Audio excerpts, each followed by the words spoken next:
Adopting the intense, unfiltered vocal persona of David Goggins. All right, listen up. You have to own your life. Nobody is coming to save you. No one's gonna come back to this couch and tell you, hey, it's okay, you're gonna be all right. No, you're not. You are not going to be okay. I had to realize I had to take a stand, a real painful stand, and it was agony to look at who I was, at what the world and I had created together. We created a lonely, depressed, insecure man who would do anything just to have a friend. I wasn't smart. So I hid. I hid because I was the only black person. I was constantly hiding from groups because I craved acceptance. And the more I hid, the more David Goggins became nothing. There was no David Goggins. I was you when I was around you. I was Mary around Mary. I was John around John. There was no me. That's when I realized I was alone on this earth. Just me and God, and I had to fix everything myself. So what changed my whole mindset? I started thinking, why the hell did God put me here? What is my purpose? If you have that victim mentality, you will be nothing. You have to believe you are here for a reason. That there's some reason for all of it. Me getting beat up, me being tortured, bullied, born with no foundation, having to figure all this shit out on my own, building this indestructible mental toolbox. It had to be for a reason. And my reason, I know for a fact now, was to unlock the code of human potential. And to share that with people. I no longer wanted to be a victim in my own mind. I wanted to dominate where most people refuse to dominate. I wanted to dominate in the most harsh environments. I had to stop thinking like a normal person. I can no longer be a common man doing common things. I said, I'm going to die trying. I don't give a shit what it does to me. I don't care if I break myself. I don't care if I lose my legs. I don't care about the stress. I don't care how much pain I go through. I don't care, but this reflection in the mirror will change, or I will die trying. I will die. I will not look at this guy in the mirror anymore. Because I can lie to you, but I can't lie to him. I go back to that mirror every night when I shave, and I sit there for 15 minutes and look at myself. And that reflection tells me everything I'm not. Some of you can walk away from that. I was haunted. 24 hours a day, these voices were in my head. Hey, motherfucker, you ain't shit. This is what you're going to be for the rest of your life. To the point I said, you know what? I'm going to break myself trying to fix this person. And I made the decision to go all the way in. A lot of you have this mindset of balance. But if you want to be part of that 1%, I'm sorry to say, you have to throw that balance shit in the wind. The only way you can do it is if you go all the way in. The unbalanced mind allows you to operate at a level most people can't even fathom. They look at you, they see you grinding and grinding. And while they're at that mediocre level, you slowly rise and rise. I became very unbalanced for a long time. To get to where I had to go, there could be no balance. There could be no 8 hours a day I do this.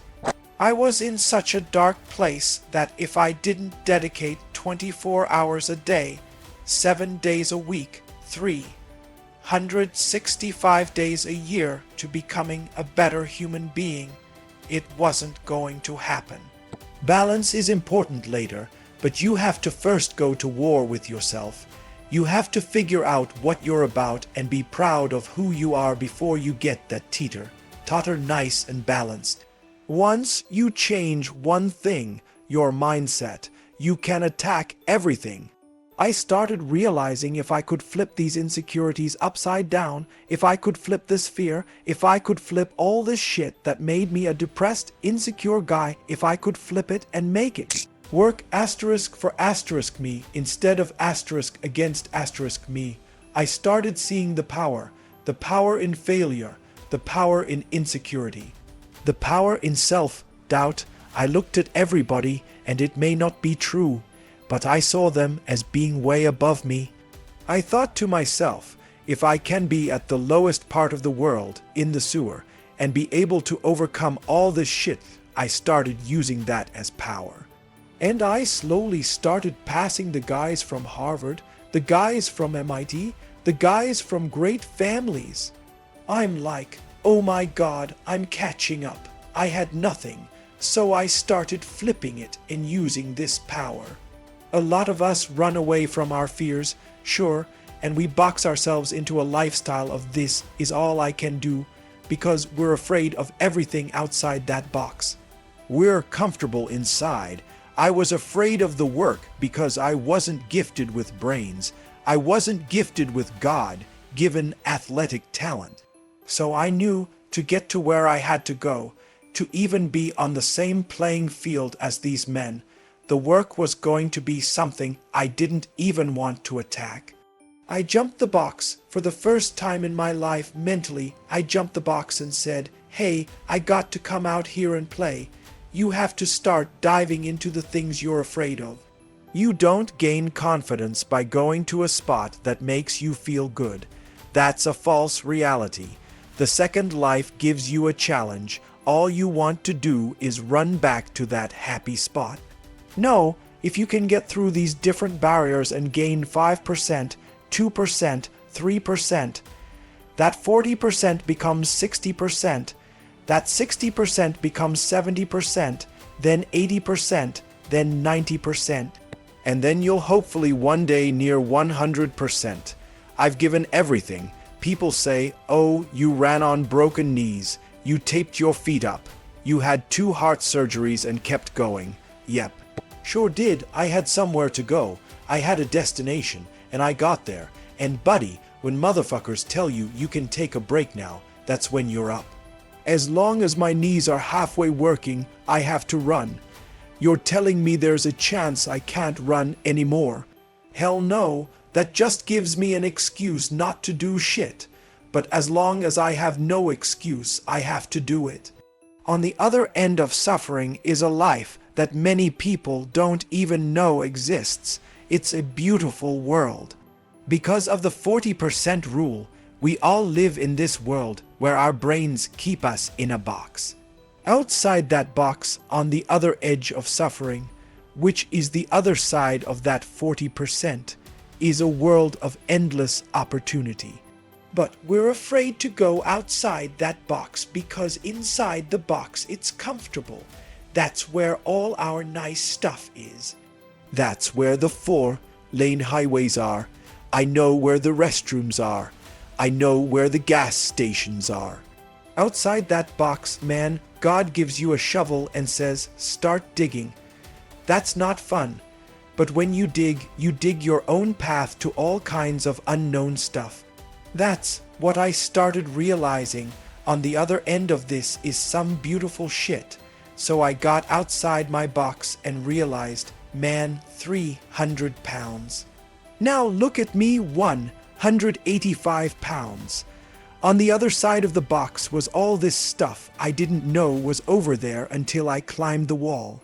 Once you break these barriers you've made for yourself, the mind is the most powerful thing in the world. It is so amazing. I used to be a 300-pound guy who thought that was it, could barely read, couldn't do anything. And now, what was inside that person was this guy in front of you today. That's how scary the mind is. Through this journey, I started realizing once I got a taste of, wow, man, I haven't even cracked what the mind is capable of. I started realizing that on the other end of suffering, that's the real growth of life, because you realize how the mind processes shit. I talk about another thing called theory and practice. A lot of people are theorists, these smart guys who read books and shit. They sit down and tell you what the mind is supposed to do, and a lot of us listen to that bullshit. We think this is it. This old man who's been studying the mind forever, this is the cap we have. by being a practitioner, I went out and realized a lot of these guys are so wrong. The mind has capabilities that are so unknown. I found that through suffering. I put my mind in hell and I realized how it was thinking, and I figured out tools and tactics on how to get through it by being asterisk in asterisk it. Not by studying it, by being in it, and that's literally how I started callousing over. You know how I did 67 zero pull-ups in 9 months. It calloused my hands. It calloused my hands real good to protect them against the bar. I started learning how to callous my mind. To callous over my victim mentality, you have to struggle, The bigger the struggle, the bigger the peace. The bigger the suffering, the more peace. There's no other way to make it out here. You can't just always have your head down in the sand. You have to learn to pick yourself up on your own. A lot of times in these fights and these battles, you have to be your own coach. You have to be your own motivator. I didn't teach myself victory first. I taught myself failure. I taught myself asterisk, how asterisk to fail. And people say that's so depressing. Is it? When you're 300 pounds and you can't read or write, you know how many times you're going to fail on that process. So if you don't know how to fail, there is no victory. I never talked about winning because I knew the path to winning was going to be years of failing first. So I taught myself how to fail properly. No one teaches you how to fail. But if you're going for insurmountable odds that make absolutely no sense, a black kid who can't swim 300 pounds going to be a Navy SEAL, you better teach yourself how to fail first. Because if you sit in failure for too long, you will never come out of it. Every morning I woke up, I wanted to quit. During runs, I quit. During my diet, I quit. During swims, I quit. Every single day in the first several months was nothing but failure. So how was I going to get up the next morning when I failed the day before? You are going to have to learn how to get up extremely fast, because you are going to have a million setbacks on this journey. When I fail, I can't spend much time in that fail zone. I have to be able to get up and get after it the next day just as fast. My goal was to be a Navy SEAL. I don't have time to stay here and feel bad for myself for weeks and months and years, because I'll lose that time. So the big thing is, know that if you have big goals and big dreams, failure is going to happen along the way. So how fast do you get up from that? You have to teach yourself, I'm going to fail. I'm going to fucking fail. I'm going to fucking fail. And I asterisk will asterisk succeed. Once the mind knows you're not going to quit something, it's going to try to find more. It's going to try to give you more. Once it realizes you're not going to take the path of least resistance, that you're going to stay here until it's done, my mind and my body and my spirit became one for the first time ever. For the first time ever, they became one, and I went to a level I never thought was humanly possible for myself or anybody else. The brain is the most powerful thing we have. The mind is the most powerful thing. It's not your phone. It's not your computer. It's not anything else. It's your mind.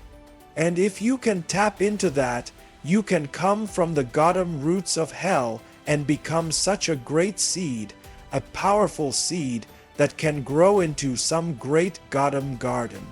And people don't get that. It's all up here. The power and the magic is up here. When you quit, your mind says, we're done, so it doesn't expand. There's no expansion when you quit. When you say, this sucks, I'm drowning, I'm miserable, I'm suffering, I'm broken, but I'm not going anywhere, what happens to your mind is it does this. It says, he's not leaving, so we have to expand, we have to grow, we have to figure this thing out. If you keep on attacking something, Nothing wants to stand in front of anything that is relentless. Nothing. But the biggest key to success in anything you do is you have to have an unlimited supply of you, this drive and passion. And it may come from nothing. For me, there was no passion, no drive, no nothing.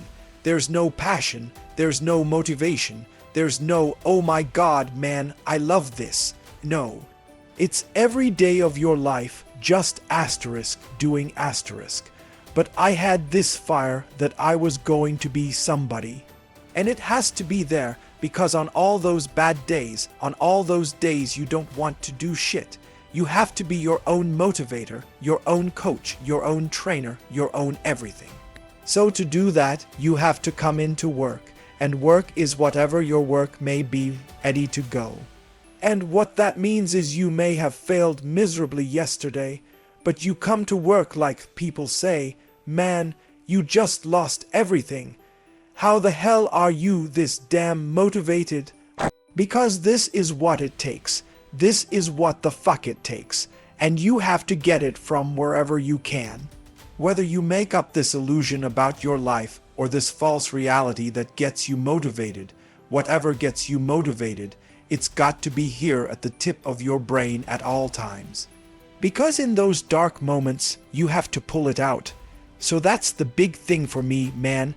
I was always fired up at all times. Life is about self-discipline. It is about self-discipline. We tend to do the things that are easy, and that builds no mental toughness. It builds no mental hardening. It builds nothing. When you work out, that's where you can build that the fastest, because it's constant. It gives you instant feedback. Instant, yeah. You may not lose the weight you want real fast, but the discipline it takes transfers over to all aspects of your life. You can achieve a lot of shit if you get off your ass and you start moving and you start motivating yourself. Start becoming a self-motivator. You wake up ready to work. What you need is the one thing I talk about in my book, which is straight up brutal work ethic. I don't take any days off, no days, 7 days a week, 7 days a week. You have to be willing to outwork everybody in the world. I'm not good enough, smart enough, I'm not talented enough. If you lack talent, you can't sit back and say, I'll start in half an hour.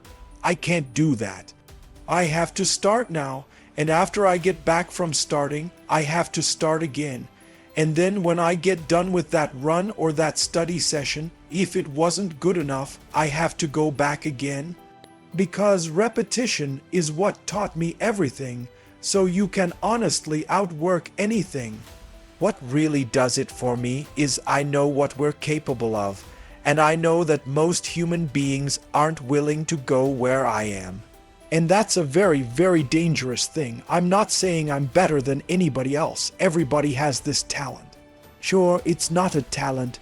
It's just realizing that we stop way short of our true potential. So through my life, I realized these things.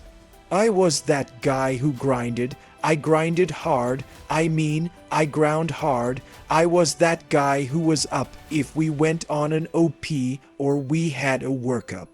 Let's say we had a workup on an island. We're out there shooting guns and doing land warfare till 1:00 in the morning. Most everybody goes to sleep. I didn't go to sleep. I went to the gym and I worked out. Or I'd go to sleep and set my alarm for 5:00, but I was up at 4:00 to get my hour in. I made sure to always do that. You live uncomfortable to gain growth. You have to have friction in your life to gain growth. Obstacles are how you grow. You must continue to have friction. Friction is where growth is at. With no friction, there's no growth. Through discipline, through self-discipline, through repetition, tons of repetition of the same thing you don't want to do, that's the key thing. Through repetition of things you don't want to do, you develop mental armor for your mind. You start to armor your mind because your mind's like, okay, we suffer every day. It's what we do. We do stuff that sucks every day. So then when the sucky stuff comes, you're ready for it. No, motherfucker, this is your new life. This is who you are. Your new norm is you wake up and you suffer. And I started realizing if that's my mentality, this shit ain't hard anymore. There have been times I haven't been able to run. 2 heart surgeries, multiple knee surgeries. After every knee surgery, they say you're not going to run again. And I'm fine with that. There's no running up here, bro. None. This was what it was all about. That's what they lost. What if you can't run? I don't give a shit. It was never about running. Why do you think I run? It's the worst thing. I hate doing it more than anything. Think about it. Every day I wake up, I don't just run a mile or 2. It's the one thing I hate the most to do, and I do it like I love it. 252, 162, 173, 100 mile runs at one time. No sleep, and every step when I get to the start line, I think, why the fuck am I here? I hate this shit. After 70, some hours of running, every question I ever had is answered. I became obsessed. I became obsessed with being the baddest motherfucker that God ever created. Am I that? I don't care. I believe it. Once you become obsessed with something obsessed it's okay to be unbalanced for a while. It's okay. Don't listen to all this stuff people say about you have to be balanced. To be the best in the world at what you do, it's not about being a Navy SEAL, people, the best at what you do. You have to be unbalanced to find every bit of energy and strength that you have. Pull it off. Then you get balanced once you become great. You have to be open-minded to the possibilities. I can do this. Once you shut your mind down to the possibility that it can be achieved, there's no way it can happen. So that's why my eyes and my body light up about things, because I know that if you're in a fight, you have to attack. You have to keep attacking. You must build belief. You must build confidence. When you start to create belief, and belief isn't like an after-school special. Most people think, oh man, like your mom and dad, you know, you need to believe in yourself. You know, Sesame Street when I was growing up and shit. You need to believe in yourself. That's not the belief I'm talking about. It's the belief that you harness through hard work and dedication. It's something that you what you are capable of because you've gone there several times in those dark times. So my belief, why I kept on going back to Navy SEAL training and going back to all these different things, wasn't because I hoped training would get easier. It was because I believed I could make it through the training I put myself through. I just wasn't doing and executing as I should, and I knew that it was all on me. So then, when I put that belief into work, and that hard work came to fruition, everything happened for me. My journey has pushed me so far, so lonely in my head. A lot of lonely, it's called the unseen work. No one knows what David Goggins really does. You see a 1-minute snippet, you read a little book. The shit I do on a daily basis gives me that very confidence. Like I said up here, I know I've built belief. I may have failed, but building that belief knows I just didn't figure it out yet. Not that I can't do it. I just didn't figure it out yet, and that's what all that is. And I've also built up an insanely high pain tolerance by having that dog. That dog, I'm not some trust me man. I was born a sickly little abused kid, afraid of everything. But I built up that dog. And once you build that dog in you, man, the pain and the suffering and the lonely nights and the unbalanced, if you put the right people in that foxhole with you, you are a dangerous motherfucker.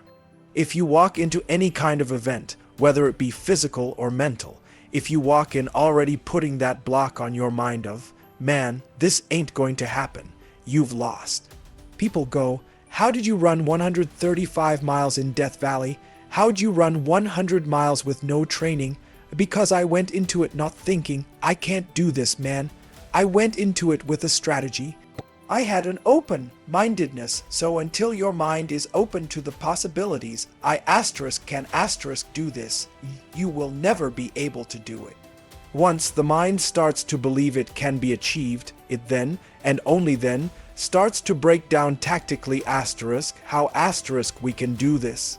Until then, you're going to always lose, and anybody, not just Navy SEALs, but anybody that can accomplish anything that is hard.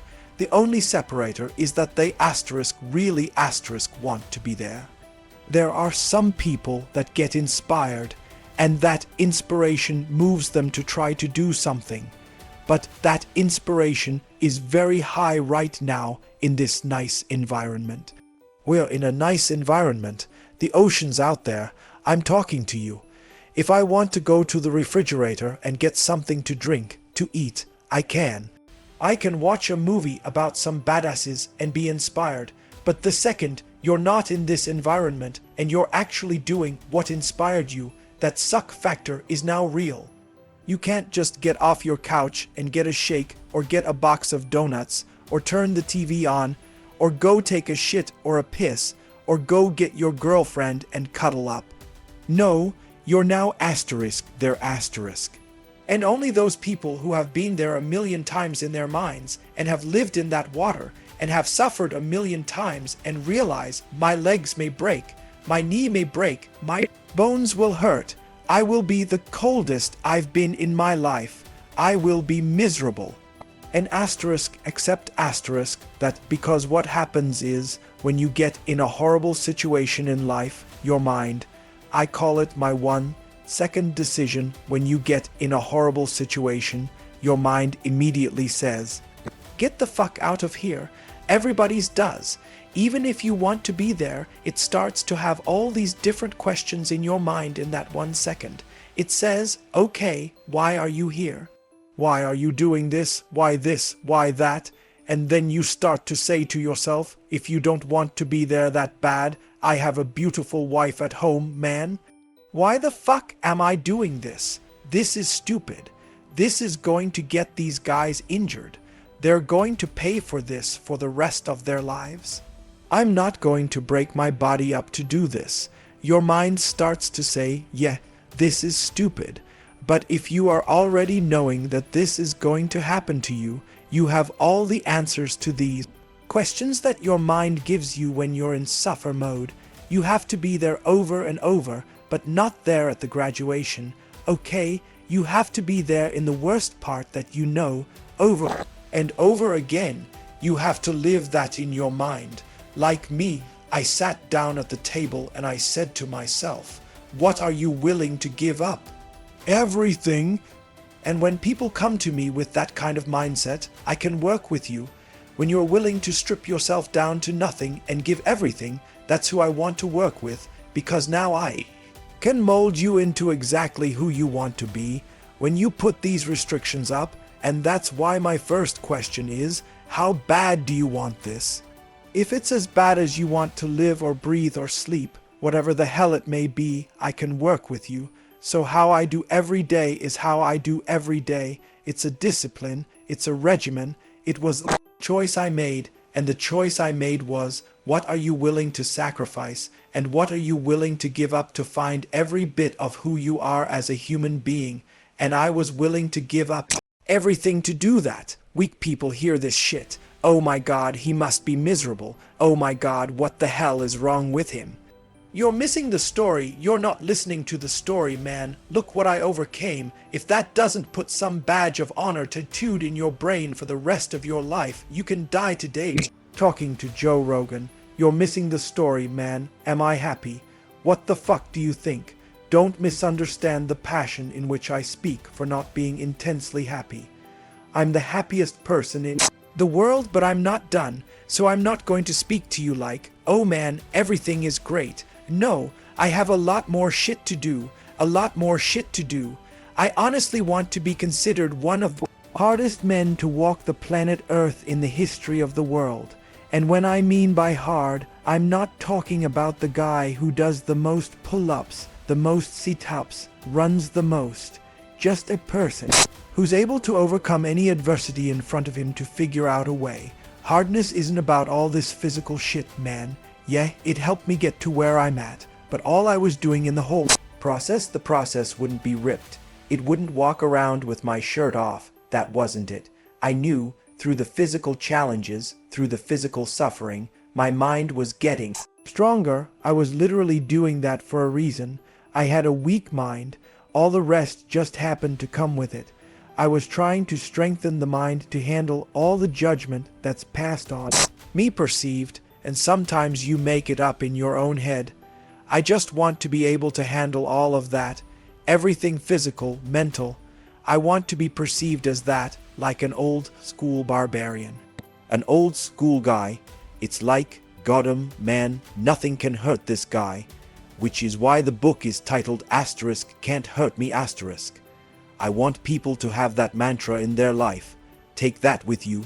Take it everywhere you go in life. And if you believe that and you work towards that callous in your mind, strengthen yourself. Can't hurt me is strong in any situation. Like when I was in BUD/S, they beat the shit out of you. I'd be the first one to get up and say, can't hurt me, motherfucker. And they were beating the hell out of me. But you say that enough to you. False motivation becomes real motivation after a while. Let me see what the fuck you're going to do to create change. Let me see how well you're going to be in life, how much better you're going to be, and pass it on. No one's going to come back and say, hey man, I apologize. Maybe someone does. Very few people will. So at the end of the day, when all things are said and done, while my dad was the devil, and I believed that for a long time I had to confront him, and when I confronted the devil, or what I thought was the devil, I realized that I was the true devil. I was the one holding me back. I was the one looking for the scapegoat. I was the one looking for all these ways to say, it's okay, David. You're a loser. You're a born loser, so it's okay. And I was hoping my dad was going to give me that confirmation. And he was a loser himself. But at the end of the day, when I left there, I realized, well, shit.